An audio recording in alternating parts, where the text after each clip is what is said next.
বলেন জিবরাইল রে আমার বন্ধু কাঁদতেছে, বন্ধুর চোখের পানি আমি বরদাস্ত করতে পারি না। 15 দিন কান্নার পরে আল্লাহ রাব্বুল আলামিন যেই সূরাটা নাজিল করছে সেই সূরাটার নাম হলো সূরা দুহা। এই ঘটনার কেন্দ্র করে আল্লাহ নাজিল করছে, এই হলো শানে নজুল। যুবক ভাইয়েরা সূরা দুহা নাজিল করে বন্ধুরে বন্ধু সান্ত্বনা দিছে। এই সূরার শুরুতে দুইটা কসম আছে, জোরে কোন কয়টা? এই সূরার শুরুতে দুইটা কসম আছে রে। আমার আল্লাহ বন্ধুরে কেমনে সান্ত্বনা দেয়, বন্ধুরে বন্ধু কেমনে খুশি করে। আল্লাহ সূরাটা নাজিল করে বলে ওয়াদ-দুহা ওয়াল-লাইলি ইযা সাজা। আল্লাহ বলেন ওয়াদ-দুহা, দিনের আলোর কসম, দিনের আলোর কসম। ওয়াল-লাইলি ইযা সাজা, রাতের অন্ধকারের কসম। তাহলে কসম হলো কয়টা? যুবক ভাইরা, কসম হলো দুইটা, দিনের আলোর কসম, রাতের অন্ধকারের কসম। কিন্তু তাফসীর কারকরা ওয়াদ-দুহার আরেকটা ব্যাখ্যা করছে, ওয়াল-লাইলি ইযা সাজার আরেকটা ব্যাখ্যা করছে। ওয়াদ-দুহার আরেকটা ব্যাখ্যা হলো আল্লাহ বলেন বন্ধু আপনার সুন্দর উজ্জ্বল চেহারার কসম। যুবক ভাইরা, রব্বি কারীম বলেন আপনার সুন্দর চেহারা, উজ্জ্বল চেহারার কসম। চিন্তা করেন বন্ধুর চেহারা নিয়ে আল্লাহ কসম করে, আপনার সুন্দর চেহারার কসম গো। ওয়াল-লাইলি ইযা সাজা, আপনার সুন্দর কালো চুলের কসম। সুবহানাল্লাহ, আমার নবীর চুলের কসম করছে, আমার নবীর চুলের কসমটা করলো, আমার নবীর সুন্দর চেহারার কসম করছে। দুইটা কসম করে আল্লাহ বলেন মা ওয়াদ্দাআকা রাব্বুকা ওয়া মা ক্বালা। আল্লাহ রাব্বুল আলামিন দুইটা কসম করে বলে মা ওয়াদ্দাআকা রাব্বুকা ওয়া মা ক্বালা। দুইটা কসম করে আল্লাহ বলেন দিনের কসম, রাতের কসম, সুন্দর চেহারার কসম, আপনার কালো চুলের কসম। মা ওয়াদ্দাআকা রাব্বুকা ওয়া মা ক্বালা, আপনার রব আপনারে ভুলে নাই। সুবহানাল্লাহ, আপনার রব আপনারে ভুলে নাই গো। আপনার রব আপনার প্রতি সন্তুষ্ট। আপনার রব আপনাকে আগে যেভাবে ভালোবাসতো এখনো ভালোবাসে। বন্ধু আপনার রব আপনারে ভুলে নাই। মা ওয়াদ্দাআকা রাব্বুকা ওয়া মা ক্বালা, আপনার রব আপনারে ভুলে নাই। এরপরে আল্লাহ বলেন ওয়ালাল আখিরাতু খায়রুল লাকা মিনাল উলা। দেখেন একের পর এক নবীরে কিভাবে সান্ত্বনা দেয়। বন্ধু রে বন্ধু কিভাবে সান্ত্বনা দিচ্ছে। আল্লাহ কয় মা ওয়াদ্দাআকা রাব্বুকা ওয়া মা ক্বালা, আপনার রব আপনার প্রতি অসন্তুষ্ট হয় নাই, আপনার রব আপনার প্রতি সন্তুষ্ট। ওয়ালাল আখিরাতু খায়রুল লাকা মিনাল উলা। আল্লাহ বলে বন্ধু এই পৃথিবীতে আপনাকে যেই নিয়ামত আমি আল্লাহ দিছি এর থেকে বেশি কোটি কোটি গুণ নিয়ামত আপনার জন্য আমি পরবর্তী বরাদ্দ রাখছি। আপনারা কি খুশি লাগতেছে না? আপনার আওয়াজও তো দুর্বল। নবীর ইশকের কথা শোনার পরেও যদি ঈমান জাগ্রত না হয় বুঝবেন ঈমান দুর্বল। আশিক রাসূল তো আমরা দাবি করি, আশিক রাসূল দাবির জন্য আমরা সবার আগে দিয়া, কিন্তু নবীর মহব্বতে আমাদের ইশক জন্মায় না। ইশক আলী জন্মায় বিরিয়ানি আর জিলাপি। এই দুইটা জিনিস সামনে বললে এইটার ইশকে খালি লাফায়, নবীর ইশকে না। আল্লাহ বলেন ওয়ালাল আখিরাতু খায়রুল লাকা মিনাল উলা। আপনার রব আপনাকে যা দিছে এর থেকে কোটি কোটি কোটি গুণ বেশি আপনার জন্য পরকালে বরাদ্দ আছে। আপনি কেমনে কইলেন বন্ধু আপনারে ভুলে গেছি? বন্ধু গো আপনারে আমি ভুলি নাই, ভুলি নাই।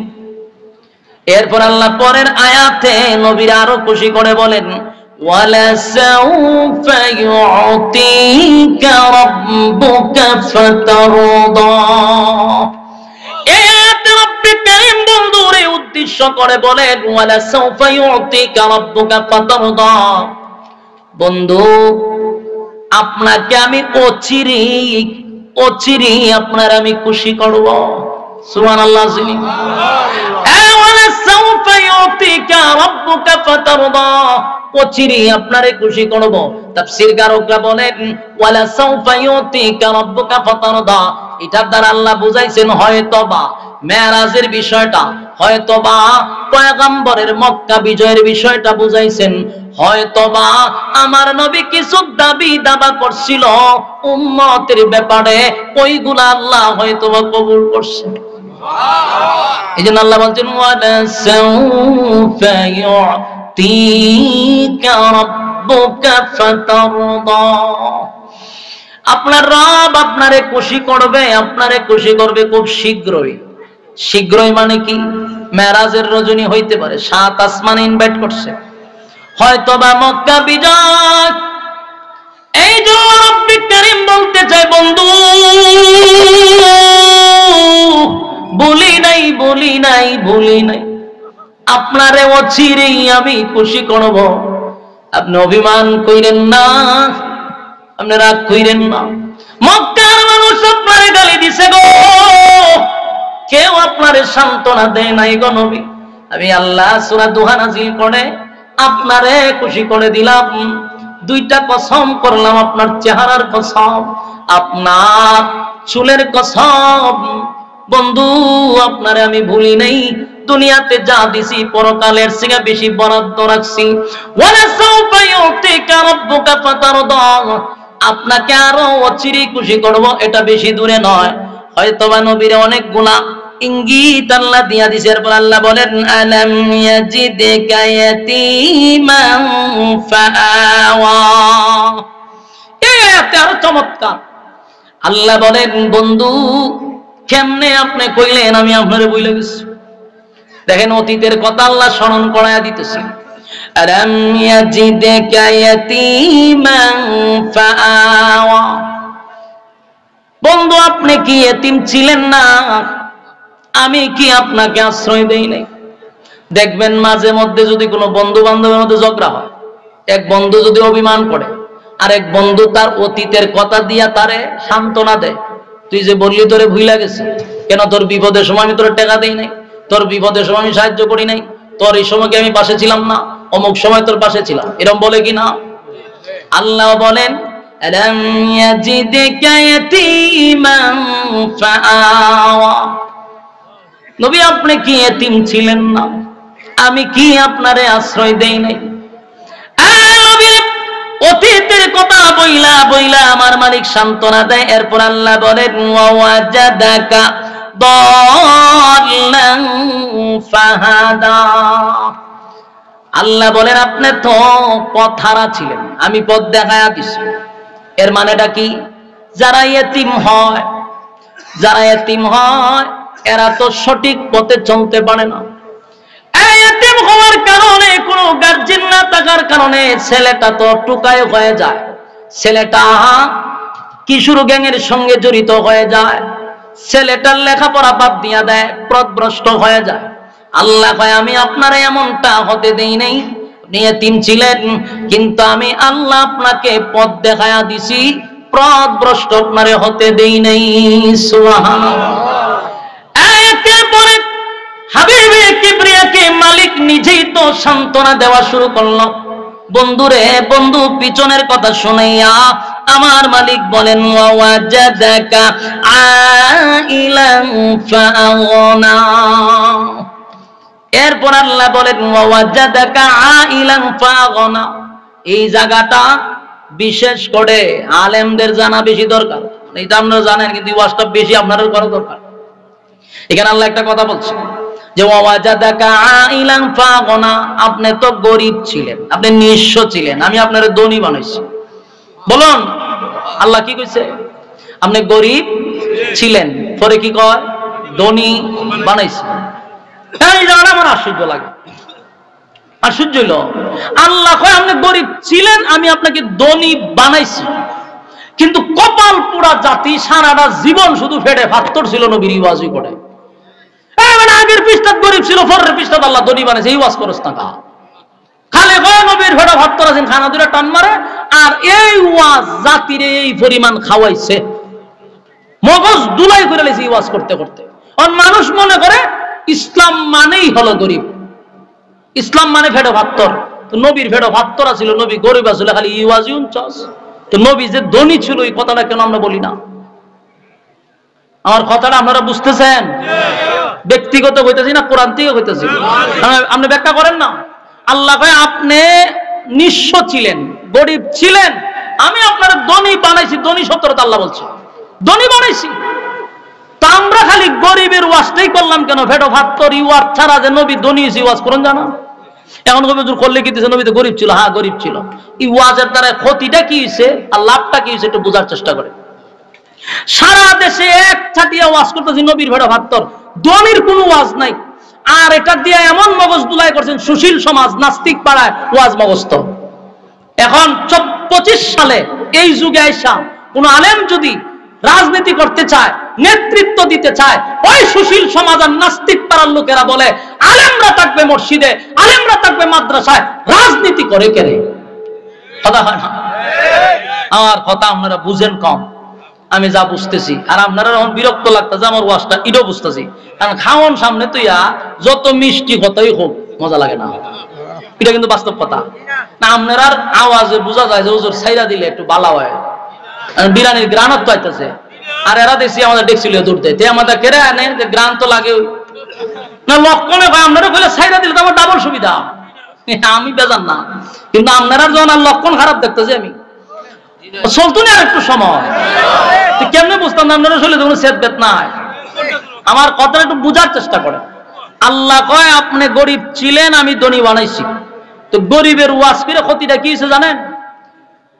এখন 2025 সালে আলেমরা যদি রাজনীতি করতে চায়, এরা আমরা বয়ান দেয় আপনারা হুজুর থাকবেন, মসজিদ সম্মানী মানুষ, মাদ্রাসা থাকবেন, আপনারা রাজনীতি করে।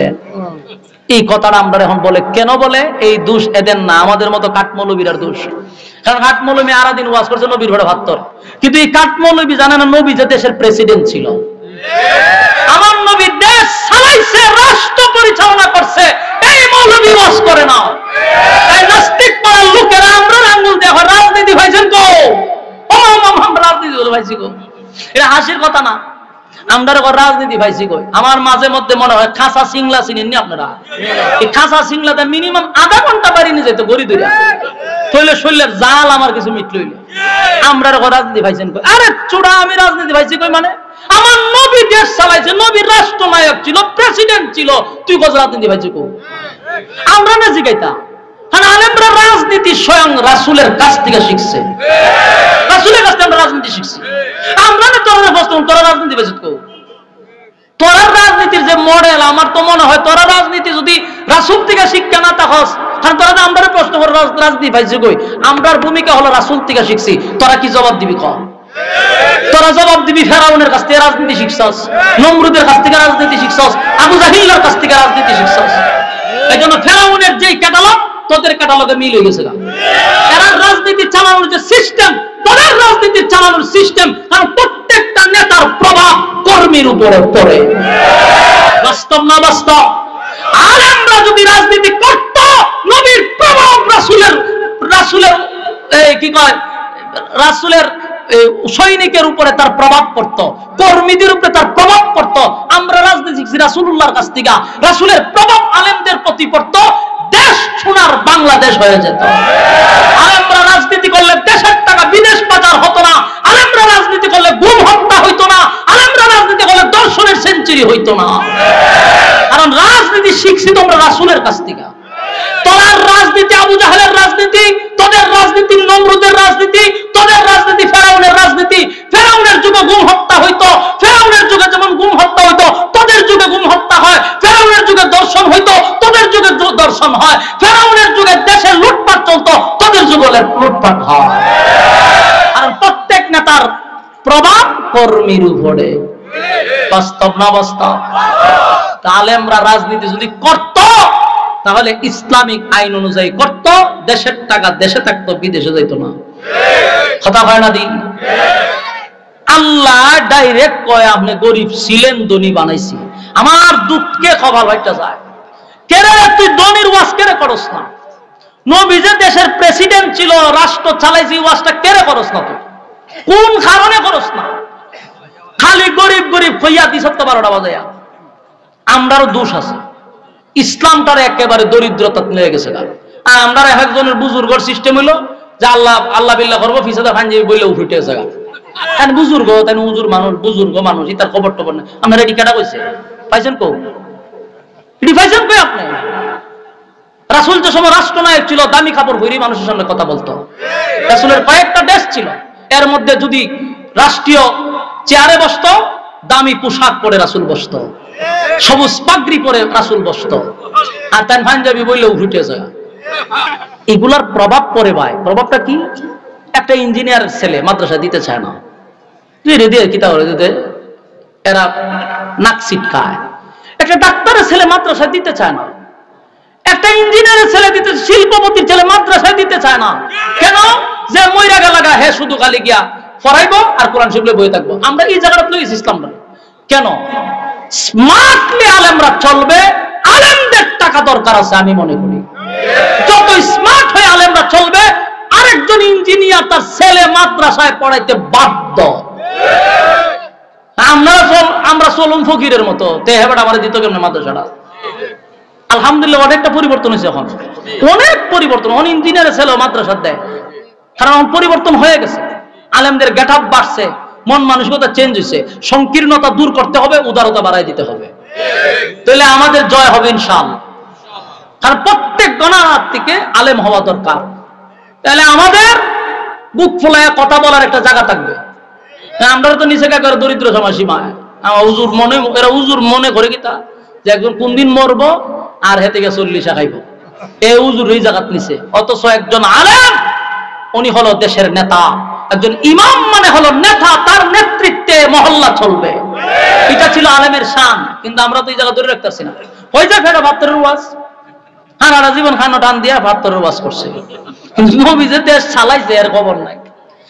এমনও শ্রোতা আছে, বিশ্বাস করবেন, নবী যে দেশের প্রেসিডেন্ট ছিল অনেক মুসল্লিরা জানেই না। এমন শুনে জীবনে ফেরা পারত। দেশের প্রেসিডেন্ট শুধু আমার নবী ছিল না, হযরত আবু বকর দেশের প্রেসিডেন্ট ছিল, হযরত উমর দেশের প্রেসিডেন্ট ছিল, হযরত উসমান দেশের প্রেসিডেন্ট ছিল, হযরত আলী দেশের প্রেসিডেন্ট ছিল। দেশ মোল্লারা চালায়া গেছে। আমরা রাজনীতি ভাইজান কই হুজুর, আমরা জিগা টিটকারি কইরা মেজাজটা খালি ক্ষমতা নাইলে সিংলাটা বাইরে হাত পাত করে আলি বাইরে বলে ফাজলামি করা। আলেমরা জিগা রাজনীতি, আমরা বলে রাজনীতি বুঝতাম না। এমনি আপনার রাজনীতি বুঝে অনেরা কেমনে বুঝাইতাম কোন চান? বেটা তুই যে লেখাপড়া করছ, তুই ডিগ্রি লই আমেরিকার থেকে, তুই 10 জন মানুষের সামনে কথা কইতে পারছ না। আমি তো মানুষ ছুটু, কিন্তু সারা দেশে তো ঘুরি। কোনে এমপিরাও আমরা সামনে হারিয়া এত টুটু মুখ লাগে, সালাম দিব কোন সময় আর জিগাইবে কোন সময় বুঝা পাইতেছে না। হঠাৎ বেড়া ছাড়া লাগাইয়া পরে কিতা কয় কিতা না, হ্যাঁ নিজে বুঝা পায় না।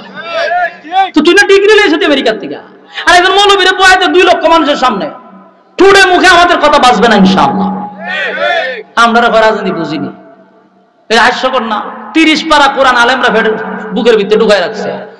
কোরআনের ব্যাখ্যা তারা বুঝে, সব জানে, আর আমরা রাজনীতি ভাইসি কই। এটা হাস্যকর নি? এই সুযোগ দেওয়া যাবে না। প্রত্যেক জায়গার থেকে রাষ্ট্র নিয়ে আলোচনা করবেন। রাসূল দেশের প্রেসিডেন্ট ছিল। এই নাস্তিক তারা মগজ দুলাই করা দরকার। কথা বলেন না দি? আল্লাহ স্পষ্ট বক্তব্য দিতেছে। ওই রাসূলের আগের কথাগুলি শুনায়া শুনায়া নবীরে আল্লাহ সান্ত্বনা দিতেছে। ওয়াজাদাকা আইলান ফাআগনা, আপনি নিঃস্ব ছিলেন, বলল আপনি নিঃস্ব ছিলেন, আমি কি আপনাকে ধনী বানাই নাই? দেখেন এক একটা কথা বইলা নবীরে সান্ত্বনা দেয়। বলল আপনি এতিম ছিলেন গো, এতিম ছিলেন, আমি আপনাকে আশ্রয় দিছি। আপনি পথহারা ছিলেন, আমি পথ দেখায়া দিছি। আপনি গরিব ছিলেন, আমি ধনী বানায়া দিছি। সুবহানাল্লাহ। আল্লাহ রাব্বুল আলামিন বন্ধুরে পিছনের কথা স্মরণ করায়া বলেন ফাআম্মাল ইয়াতীমা ফালা তাকহার, কাজে আপনি এতিমের প্রতি কঠোর হবেন না। এক বিশ্বনাথের ভাইয়েরা, আমি জানি বিশ্বনাথ লন্ডনের সংখ্যা বেশি, সূরা সিলেটের মধ্যে একটা হলো বিয়ানীবাজার আর একটা হলো বিশ্বনাথ। লন্ডনের ঠেলা বেশি। আপনারা ধনী মানুষ, টাকাওয়ালা মানুষ, আমার মালিক স্পষ্ট নবীরে ঘোষণা দেয় আপনি এতিমদের প্রতি কঠোর হইয়েন না। আপনারা যারা আছেন, টাকা আছে, পয়সা আছে, টাকা বেশি হওয়ার কারণে বছরে 2 বার উমরা হজ করেন, টাকা ওড়া, মানুষটা খাওয়ান, সব ঠিক আছে, কিন্তু এতিমের প্রতি যদি আপনারা কঠোর হন, কিয়ামতের কঠিন ময়দানে আমার নবীর সুপারিশ আপনার কপালে জুটবে না। কথা কি ক্লিয়ার? কথা কই না দি? আল্লাহ বলেন ফাআম্মাল ইয়াতীমা ফালা তাকহার, এতিমের প্রতি আপনি কঠোর হইয়েন না। এরপর আল্লাহ বলে ওয়া আম্মাস সাইলা ফালা তানহার, আর আপনি মানুষকে তিরস্কার করবেন না। মানুষের সাথে আমরা অনেক সময় টাকা হয়ে গেছে, এখন আগে টাকা আসিন না, এখন টাকা হইছে, এখন যে তার টাকা হইছে এটার গরমে 2-4 জন ডেলিভারি জায়গা রাস্তা বাস্তব না বাস্তব। আগে গরিব ছিল, এখন লন্ডন গিয়া কিছু টাকা টোকা কামাইছে, তার সহপাঠী যারা আগের বন্ধু বান্ধব ছিল তাদের সঙ্গে আচরণ ভালো করে না, তাদের সঙ্গে সুন্দর আচরণ করতে চায় না। সে ভুলে গেছে একই সাথে খেলাধুলা করছে, একই সাথে ব্যবসা করছে, একই সাথে আড্ডা মারছে। আজকে তার টাকা হওয়ার কারণে তিরস্কার করে কথা বলে বন্ধুর সঙ্গে, পাড়া প্রতিবেশীর সঙ্গে আচরণ ভালো করেন। আল্লাহ কয় বন্ধু ওয়া আম্মাস সাইলা ফালা তানহার, মানুষের সঙ্গে আপনি তিরস্কার করবেন না। এরপর আল্লাহ বলেন ওয়া আম্মা বিনিআমাতি রাব্বিকা ফাহাদ্দিস, আর আপনার রবের নিয়ামত আপনি প্রকাশ করেন। নিয়ামত প্রকাশ করেন তার মানে কি? রব্বে কারীম আমারে আপনারে যে নিয়ামত দিছে রে, সেই নিয়ামতের কদর করার দরকার আছে না নাই? আমার যুবক ভাইরা, আল্লাহ রাব্বুল আলামিন আপনি এবং আমারে কত নিয়ামত দিছে জানো নি? গাড়ি বাড়ি অট্টালিকা এগুলা শুধু নিয়ামত না। আল্লাহ বলেন তোরে কত নিয়ামত দিছি, তোর 3.5 হাত বডির দিকে একটু তাকায়া দেখ, আমি আল্লাহ তোরে কত নিয়ামত দিছি। মাঝে মধ্যে আপনারা বিশ্বনাথের মোড়ে তো আপনারা যান, এই বিশ্বনাথের মোড়ে গেলে দেখবেন অনেক ভিক্ষুকরা ভিক্ষা করে, কথা হয় না? দেখবেন হাত নাই, পা নাই, অনেকের চক্ষু নাই, এমন ভিক্ষুক কি আপনারা দেখছেন? এমন ভিক্ষুক আমাদের চোখের সামনে পড়ে। আমার জীবনে এমন ভিক্ষুক দেখছি, হাতও নাই, পাও নাই, ঘুইরাইয়া ভিক্ষা করে। আমরা এমন ভিক্ষুক দেখলে পরে 10টা টাকা পকেট থেকে বাহির করে দিয়া চলে আসি না। না, মাঝে মধ্যে তাদের সামনে একটু দাঁড়াবেন আর আপনার বডির দিকে আপনি তাকাবেন, এরপরে চিন্তা করবেন আপনি আমার মালিক আমারে আপনারে কত বড় নিয়ামত দান করছে রে। সেদিন তাকায়া বলবেন মালিক হাত দিলা, পা দিলা, চক্ষু দিলা, আল্লাহ সুন্দর চেহারা দিলা, তাই তো মানুষ আমার সঙ্গে সেলফি তুলে, মানুষ আমারে হোটেলে বসায় চা খাওয়ায়, আমার সঙ্গে আড্ডা মারে। আমার যদি 2টা পা না থাকতো গো, আমার যদি 2টা হাত না থাকতো, বলুন আপনি আমার সঙ্গে কেউ সেলফি তুলতো?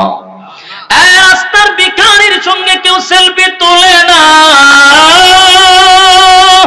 তাদেরকে কেউ সম্মান দেয় না রে, তাদেরকে নিয়ে কোনো বন্ধু বান্ধব আড্ডা মারে না, তাদের বন্ধু নাই, তাদের সহপাঠী নাই।